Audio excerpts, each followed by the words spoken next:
Welcome dear students, Discovery Classes में HR sir आप लोगों का फिर से हार्दिक अभिनंदन करते हैं, वेलकम करते हैं और स्वागत करते हैं। डियर स्टूडेंट्स, पिछली क्लास में हम लोगों ने रीड किया था, उस टॉपिक का नाम था धातुओं के भौतिक गुणधर्म। और आज की क्लास में जो हम रीड करेंगे उस टॉपिक का नाम है धातुओं के रासायनिक गुणधर्म। ठीक है, तो क्लास को ध्यान से देखेंगे और कॉपी पेन लेकर के बैठेंगे ताकि आप नोट्स बना सकें। क्लास अच्छी लगे तो चैनल को सब्सक्राइब जरूर करें और शेयर जरूर करें। देखिए, टॉपिक अपन स्टार्ट करें धातुओं के रासायनिक गुणधर्म। उससे पहले कुछ खास बातें एक एक नंबर की जो जनरल साइंस की दृष्टि से भी इम्पोर्टेंट हैं और आपके एग्जामिनेशन, बोर्ड एग्जामिनेशन जिसको कहते हैं, उसकी दृष्टि से भी महत्वपूर्ण हैं। इसलिए क्लास को ध्यान से देखेंगे, क्या क्या महत्वपूर्ण बातें हैं उनकी चर्चा करेंगे। देखिए, बहुत सारी धातुएं हैं। हमने चर्चा की थी कि पदार्थ या तत्व जो होते हैं उनको अपने या उनके गुणधर्मों के आधार पर हमने कुछ वर्गों में डिवाइड किया था, जैसे धातु, अधातु, उपधातु। ठीक है बच्चा, तो धातुओं और अधातुओं से संबंधित आपके कोर्स की बातें हैं, तो उनसे संबंधित क्या क्या महत्वपूर्ण प्रश्न, क्या क्या महत्वपूर्ण बातें अपने को ध्यान में रखनी है, ये ध्यान में रखिए आप। धातु और अधातुओं की दोनों की बातें मैं बता देता हूँ। पहली चर्चा करेंगे हम किसके बारे में, पारे के बारे में या Hg के बारे में या मरकरी के बारे में। ठीक है, पहली बात आप इसके बारे में ध्यान रखें, पारा, Hg या मरकरी। ठीक है, तो पारा क्या है, पारे के बारे में क्या खास ध्यान में रखनी है कि यह एक ऐसी धातु है, ऐसी धातु, ठीक है, ऐसी धातु जो कमरे के ताप पर द्रव अवस्था में पाई जाती है, जो कमरे के ताप पर, कमरे के ताप पर कौन सी अवस्था में पाई जाती है, द्रव अवस्था में पाई जाती है। कौन सी धातु है, पारा।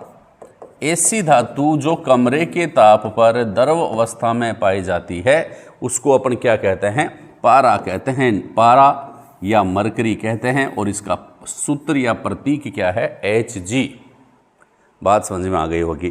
क्या खास बात, इससे क्या और निष्कर्ष निकलता है, इसका मतलब क्या है, अन्य धातुएं जो होती है ना वो द्रव अवस्था में नहीं पाई जाती हैं। तो कौन सी अवस्था में पाई जाती हैं, अन्य धातु सामान्यतः ठोस अवस्था में पाई जाती हैं। कौन सी अवस्था में पाई जाती हैं, ठोस अवस्था में पाई जाती हैं। बात समझ में आ रही है कि ऐसी धातु जो कमरे के ताप पर द्रव अवस्था में पाई जाए उस धातु का नाम पारा बताएं, उस धातु का नाम मरकरी बताएं, उस धातु का नाम Hg, उस धातु का प्रतीक Hg बताएं। ठीक है बच्चा, अन्य धातुएं कौन सी अवस्था में पाई जाती है, ठोस अवस्था में पाई जाती हैं। लेकिन जो ठोस अवस्था में कमरे के ताप पर पाई जाती हैं, इसके अलावा भी कुछ टेम्परेचर अगर बढ़ता है तो वो धातुएं क्या हो जाती हैं, वो भी द्रव अवस्था में बदल जाती है। तो उनकी अपन चर्चा करेंगे। कौन कौन सी भाई, गैलियम व सीजियम। कौन कौन सी, देखिए दो धातुओं के बारे में और ध्यान रखिए आप। नाम क्या हो जाएगा, नंबर 1 गैलियम, ठीक है, और दूसरा नाम हो जाएगा सीजियम। गैलियम और सीजियम, ठीक है, ये कमरे में पड़ी रहेंगी, कोई दिक्कत नहीं है, पड़ी हैं कमरे में। अगर पड़ी हैं, कमरे के ताप पर अगर नॉर्मल टेम्परेचर है, कमरे का ताप जो होता है अपनी बॉडी के टेम्परेचर से कम होता है भैया। ठीक है, तो कमरे के ताप पर अगर ये पड़ी हैं तो कौन सी अवस्था में होंगी बच्चा, ठोस अवस्था में होंगी। कौन सी अवस्था में होंगी, ठोस अवस्था में होंगी। बात समझ में आ गई। लेकिन क्या, लेकिन ये कि अगर इनको आप उठाएंगे और हथेली पर रखेंगे, किसके ऊपर, हथेली पर, तो किसका टेम्परेचर लगेगा, हथेली पर अपना शरीर का टेम्परेचर लगेगा। मतलब हथेली पर या अपने जो बॉडी का टेम्परेचर है शरीर के ताप पर, ठीक है, हथेली पर किसका टेम्परेचर हो जाएगा, अपनी बॉडी का टेम्परेचर हो जाएगा। तो बच्चा जैसे ही इन गैलियम व सीजियम को आपने हथेली में लिया तो ये मान लो इसका पानी पानी हो गया। ठीक है, तो ये कौन सी अवस्था में हो जाएगी, द्रव अवस्था में ये बदल जाएंगी। बात समझ में आ गई। तो ऐसी धातु जो कमरे के ताप पर ठोस अवस्था में पाई जाती है वह तो कमरे के ताप पर द्रव अवस्था में पाई जाती है वह तो कौन सी? मरकरी या पारा। और ऐसी धातु जो कमरे के ताप पर तो ठोस अवस्था में पाई जाती है, लेकिन अगर इनको आप हथेली में रख लेंगे तो वह द्रव अवस्था में बदल जाएगी। कौन सी बच्चा? गैलियम या फिर सीजियम। एग्जामिनेशन में प्रश्न आ जाए, दोनों एक ही ऑप्शन में आ जाए तो उसको टिक लगा दे, और अलग अलग ऑप्शन में हो, ए में गैलियम, बी में सीजियम, तो सी या डी वाला, ए व बी दोनों वाला आंसर आपका सही होगा। ठीक है बच्चा, ये बात अगर आपको याद हो गई तो थोड़ा सा और आगे चलते हैं। देखिए, ऐसी अधातु, धातु देख लिया आपने, और अधातु की हम चर्चा करेंगे। ऐसी अधातु जो क्या है बच्चा? द्रव अवस्था में पाई जाती है। तो इसका भी आप नाम ध्यान में रखें। किसका बच्चा? ब्रोमीन का। किसका बच्चा? ब्रोमीन। ठीक है ब्रोमीन का भी आप ध्यान में रखना। ब्रोमीन क्या है? ऐसी अधातु है, ध्यान से देखना इस बात को, कि ऐसी अंतर सिर्फ क्या है? ए का अंतर है, अधातु है, धातु नहीं है। ब्रोमीन ऐसी अधातु जो कमरे के ताप पर, कुछ इंपॉर्टेंट पॉइंट्स अपन रीड कर रहे हैं जो एक एक नंबर के प्रश्न पूछे जा सकते हैं, जहां पर गलतियां होने की संभावना है उनकी हम चर्चा कर रहे हैं, इसलिए देखें जरूर, ध्यान से देखें। अधातु है ये ब्रोमीन। क्या है? अधातु जो कमरे के ताप पर, जो कमरे के ताप पर कौन सी अवस्था में पाए जाए? द्रव अवस्था में, कमरे के ताप पर द्रव अवस्था में पाई जाती है, पाई जाती है। कौन सी भैया? कौन सी पाई जाती है? ब्रोमीन। ऐसी अधातु जो कमरे के ताप पर द्रव अवस्था में पाई जाती है वह कौन सी है बच्चा? ब्रोमीन है। कौन सी है? ब्रोमीन है। बात समझ में आ गई? ब्रोमीन जो होता है उसका प्रतीक जो होता है बेटा Br होता है, और सूत्र क्या हो जाएगा? Br2। क्या हो जाएगा? Br2 हो जाएगा। क्या हो जाएगा बच्चा? Br2। ध्यान में रखेंगे।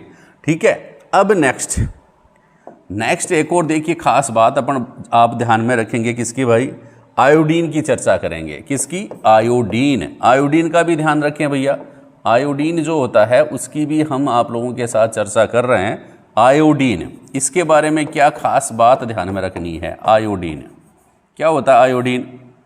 आयोडीन जो होता है उसकी खास बात मैंने बताई थी आपको। यहाँ तो बहुत सारी बातें हैं। आयोडीन जो होता है वो थायरोक्सिन हार्मोन जो होता है, कौन सा हार्मोन बच्चा? Thyroxine hormone. थायरोक्सिन हार्मोन जो होता है उसके निर्माण के लिए आयोडीन आवश्यक है। कहते हैं ना, आयोडीन युक्त नमक का इस्तेमाल कीजिए, तो थायरोक्सिन हार्मोन जो होता है वह उसके लिए आयोडीन की आवश्यकता पड़ती है। इसलिए अपने को आयोडीन जरूरी है ताकि अपन थायरोक्सिन का निर्माण थायराइड ग्रंथि कर सके। दूसरी अपनी यहाँ क्या खास बात रीड करेंगे? एक ऐसी अधातु है, आयोडीन क्या है? एक ऐसी अधातु है। क्या है? अधातु। कौन सी? आयोडीन। ये भी ध्यान रखेंगे। एक ऐसी अधातु है जो क्या करती है बच्चा? जो चमकीली होती है। ठीक है, मतलब धातुएं चमकीली होती है, जिसे अपन धातुएं जो होती है ना वो होती है चमकीली, जनरली जो चमकीली होती है। मतलब ऐसी अधातु जो चमकीली होती है, कौन सी है? आयोडीन। आयोडीन चमकती है भैया। वैसे तो धातुओं का गुण है धात्विक चमक। ठीक है, धातुएं जो होती है अपनी शुद्ध रूप में क्या होती है? उनकी सतह जो होती है चमकदार होती है, और इस गुण को अपन क्या कहते हैं? धात्विक चमक कहते हैं। लेकिन ये गुण एक ऐसी अधातु में भी पाया जाता है, वह है कौन सी है? आयोडीन। कौन सी है? आयोडीन है। और आयोडीन जो होती है उसकी सतह किस प्रकार की होती है बच्चा? चमकीली होती है। आयोडीन के बाद में हमने क्या रीड किया था भाई पिछली क्लास में? कि सर आपने बताया तो धातुएं कठोर होती हैं। धातुएं कठोर होती हैं, लेकिन उसका अपवाद क्या आ गया भाई? अपवाद भी आ गया। कौन सा? नाकली। नाकली मतलब सोडियम, पोटेशियम व लिथियम, इन तीनों की चर्चा करेंगे। अब पहली कौन सी बच्चा? सोडियम। दूसरी कौन सी बच्चा? पोटेशियम।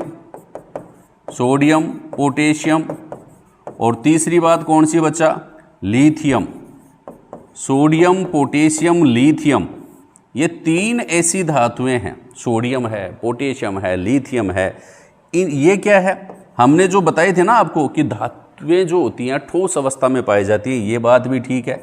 एक बात तो बताई कि धातुएं कौन सी अवस्था में पाई जाती हैं, ठोस अवस्था में पाई जाती हैं, लेकिन उसका अपवाद कौन कौन सा हो गया, एक तो पारा हो गया, पारा या Hg। क्या अपवाद हुआ भाई, ये जो है ना, और द्रव अवस्था में पाई जाती हैं। कौन सी अवस्था में, द्रव अवस्था में। और एक अपवाद एक और हो गया, कौन सा, गैलियम, Ga, गैलियम और सीजियम, गैलियम और सीजियम, ये भी अपवाद हो गया। ये क्या अपवाद हो गया भाई, इनको आप हथेली पर रख लेंगे ना तो भी ये द्रव अवस्था में बदल जाएंगे। ठीक है, तो ये ठोस अवस्था की जो बात थी उसका अपवाद था।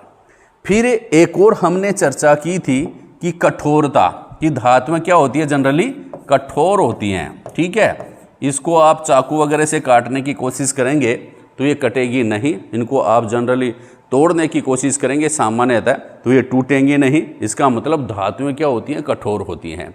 लेकिन इसका अपवाद क्या है, अपवाद है सोडियम, अपवाद है पोटेशियम और अपवाद है लिथियम। कैसे अपवाद हैं बच्चा, कि ये जो ऐसी धातुएं हैं जिन्हें चाकू से काटा जा सकता है, जिन्हें चाकू से काटा जा सकता है, जिन्हें क्या किया जा सकता है बच्चा, चाकू से काटा जा सकता है। तो ऐसी धातु कौन कौन सी है, धातुएं तो कठोर होती हैं लेकिन चाकू से काट सकते हो आप। किसको काट सकते हो, सोडियम को काट सकते हो, किसको काट सकते हो, पोटेशियम को काट सकते हो, और किसको काट सकते हो, लिथियम को काट सकते हो।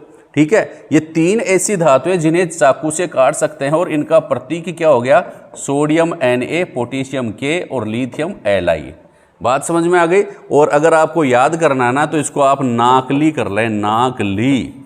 कैसे याद कर लें, नाकली, नाकली मतलब नाक जो है ना उसको अपन काट सकते हैं ना चाकू से, चाकू से नाक काटा जा सकता है ना, बिल्कुल। तो नाकली, ठीक है, नाकली ऐसी धातुएं हैं जिन्हें हम क्या कर सकते हैं, चाकू से काट सकते हैं। ठीक है बच्चा, एक बात और आपको बताएंगे। कौन सी बात, एक ऐसी अधातु है जो कई रूपों में पाई जाती है। ठीक है, ऐसी अधातु जो बच्चा क्या होती है, कई रूपों में पाई जाती है।